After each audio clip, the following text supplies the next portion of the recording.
May gabi mga ka-shooter, this is Sayan Revin Tumampo, your coach from the Ravens Basketball, and we have here the winning team, the Pirates Basketball. And we have the best player, Mr. Igot.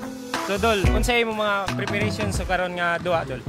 Nag-practice na para sa mga duwa na mo diri og teamwork lang po na mo para og Coach Leonard po nga nagtabang sa amo nga makuha ng kadawagan karon og kalagad. Thank you kayo. Oh, so we have here the defensive player, Mr. Estopa. So, Idol, unsay mo mga preparations nga nganong nindot mga murag condition makakaroon. So, unsay mo mga preparations sa imo buhat karon, Dol? Kuan, pa-condition lang pero may duwa nga liguro practice nga liguro sa depensa. Mara. So, Coach Lee. So, undefeated man yung team magasiguro karon. So, Coach Lee, unsay mo mga expect sa upcoming games ninyo, Coach Lee? First of all, pasalamat ni God kung si God di tama nato dire. Expectation na ninyo is walang gyapon pagkita lang mo best sa defense na mo. Duwa lang man mag-defense, moro to.